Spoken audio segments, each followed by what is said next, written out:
जून माह का दूसरा सप्ताह 8 जून से 14 जून ये तुला राशि के लोगों के लिए कैसा होने वाला है।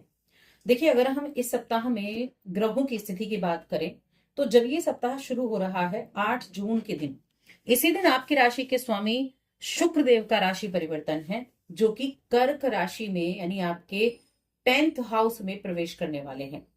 और वहां पर पहले से ही गुरु बृहस्पति विराजमान है। तो गुरु के साथ जब शुक्र की युति होगी तो वहां गज लक्ष्मी योग बन जाएगा। अब देखिए, गुरु बृहस्पति तो अपनी उच्च की राशि में बैठे हुए हैं और शुक्र के लिए ये उच्च की राशि है नहीं, लेकिन दोनों की युति से योग जरूर बनेगा। इसके अलावा जो बाकी ग्रह हैं उनका किसी का परिवर्तन है नहीं। चंद्रमा राशि बदलेंगे, जो कि हर 2.5 दिन में राशि बदलते हैं। चंद्रमा सप्ताह की शुरुआत से मीन राशि में रहेंगे। मीन राशि, उसके बाद मेष राशि और वृषभ राशि, इन 3 राशियों में चंद्रमा की सक्रियता रहेगी, जिससे कई तरह के योग बनेंगे और उन योगों का प्रभाव सीधे तौर पर आपको देखने को मिलेगा। इसके अलावा अगर हम जो व्रत त्योहार हैं उनकी बात की जाए तो ये जो 8 जून का दिन है, ये अधिक मास की कालाष्टमी तिथि रहेगी। 11 जून को एकादशी तिथि रहेगी और जो 14 जून का दिन है ना, ये अधिक मास की अमावस्या, जिसको दर्श अमावस्या कहा गया है, ये अमावस्या तिथि रहने वाली है, जो बहुत ही महत्वपूर्ण मानी गई है, क्योंकि अमावस्या तिथि हमारे पितरों को समर्पित है, एक सिद्ध दिन होता है और ये तो अधिक मास की है, तो यहाँ इसका जो महत्व है बहुत अधिक बढ़ जाता है। तो इन सभी चीजों का प्रभाव कैसे आपके जीवन में होगा, क्या चीजें आपके लिए अच्छी रहेंगी, किन चीजों में आपको सावधानी रखनी है, चलिए हम विस्तार से बात कर लेते हैं। तो ये राशिफल चंद्र राशि पर आधारित है। एक छोटा सा निवेदन है, चैनल पर पहली बार आए हैं तो सब्सक्राइब जरूर कर लें।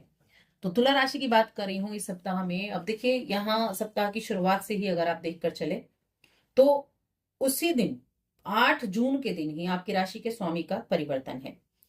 तो आपके राशि के स्वामी तो जाने वाले हैं आपके जो 10th हाउस है वहां, और जो चंद्रमा है वो गोचर करने वाले हैं आपके पंचम भाव में। तो ये जो स्थिति रहेगी ये आपकी हेल्थ के लिए ठीक ठाक रहने वाली है। पंचमी छठे भाव में, चंद्रमा छठे भाव में आपके प्रवेश करेंगे। छठे भाव में मीन राशि में शनि के साथ चंद्रमा की युति रहेगी, तो ये क्या रहेगा, थोड़ा सा आप करियर में थोड़ा सा हो सकता है शुरुआत में थोड़ी टेंशन आपको देखने को मिले, काम का प्रेशर आपको ज्यादा देखने को मिले, क्योंकि कहीं ना कहीं 10वें घर का स्वामी जब छठे घर में आएगा शनि के साथ युति करेगा, तो शनि के साथ युति में थोड़ा सा आपको काम के लिए प्रेशराइज होना पड़ सकता है। तो वहां थोड़ा आप ध्यान रखकर काम करेंगे। इसके अलावा अगर देखा जाए तो आपकी राशि के स्वामी और गुरु बृहस्पति की युति है। अब ये गजलक्ष्मी राजयोग बना रहे हैं, वो भी कहाँ, 10th हाउस में, चौथे भाव पर इनकी दृष्टि जा रही है। अब इस दौरान क्या रहेगा कि ये समय आपकी सेहत में सुधार लेकर आएगा और खुशियां भी आपके जीवन में लेकर आएगा। खुशियों से भरा हुआ ये सप्ताह बनने वाला है। इस दौरान किसी बड़े बुजुर्ग की या किसी संत पुरुष की जो आशीर्वाद है वो आपको मानसिक शांति देने वाला रहेगा। यानी कई बार होता है ना, कोई व्यक्ति जब आपको कुछ ज्ञान की बातें बताता है, कुछ अपने अनुभव बताता है, तो आपको नया करने का कुछ तरीका मिलता है या मन में संतुष्टि का भाव आता है, तो वैसा ही आपके लिए रहेगा और चीजें आप सोचेंगे कि अब नहीं तो ये ठीक हो जाएंगी। इस तरह की स्थिति रहने वाली है। अब छठे भाव के चंद्रमा है, उसके बाद जो स्थिति बन जाती है वो अष्टम का स्वामी, राशि के स्वामी का 10th हाउस में है।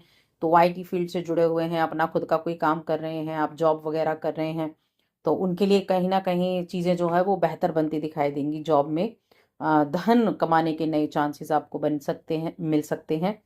अचानक से चीजें जो हैं उनमें बदलाव होता दिखेगा, कामकाज में बदलाव होता हुआ दिखाई देगा।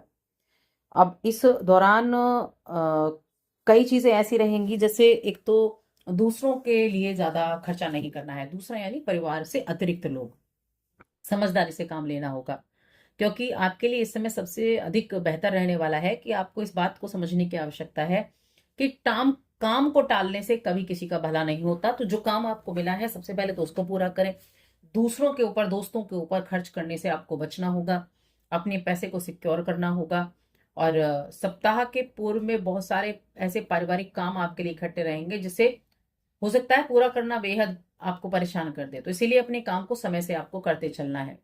अब देखिए बृहस्पति के 10वें भाव में होने का कारण ये क्या करेगा, ये सप्ताह लोगों को व्यापारिक और शैक्षिक लाभ मिलने के योग बनाएगा। बड़े अच्छे योग बनाने वाला है, बहुत ही उत्तम, क्योंकि छठे भाव के स्वामी हैं गुरु बृहस्पति, जो 10वें भाव में गए हैं और 10वें भाव में गए हैं।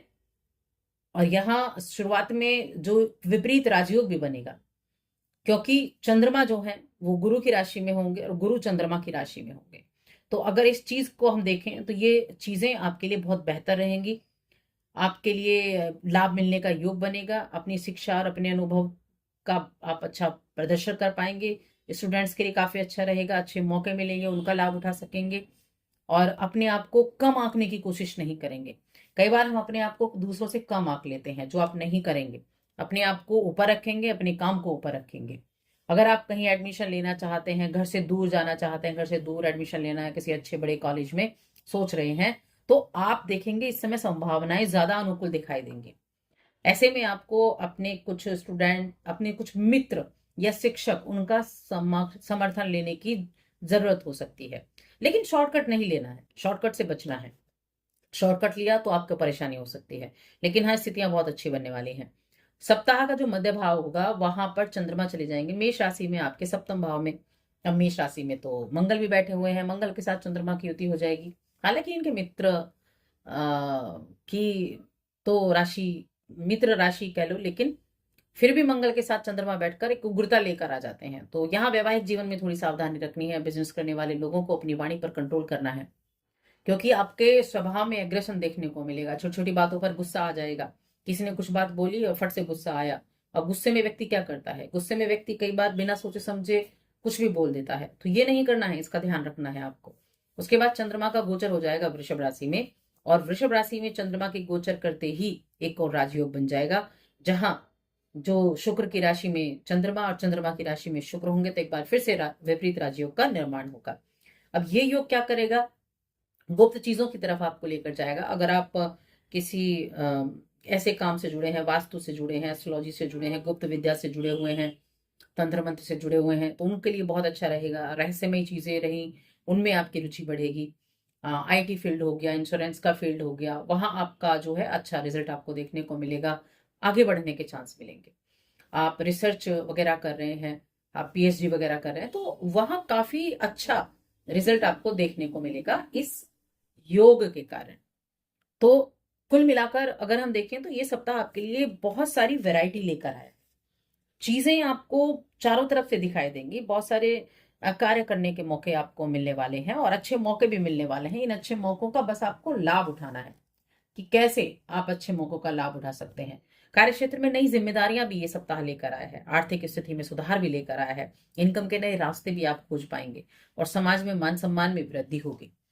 तो कई तरह से अच्छा है। अब हम प्रेम जीवन देखें तो प्रेम जीवन के मामले में आप का आकर्षण बढ़ेगा, और वैवाहिक जीवन देखें तो वैवाहिक जीवन में मिले जुले परिणाम आपको देखने को मिलने वाले हैं।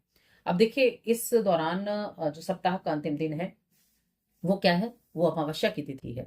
इस दिन अपने पितरों के निमित्त पितरों का नाम लेकर कुछ ना कुछ दान जरूर करें, जिससे उनका आशीर्वाद आपको मिलेगा। तो बस आज की इस वीडियो में इतना ही।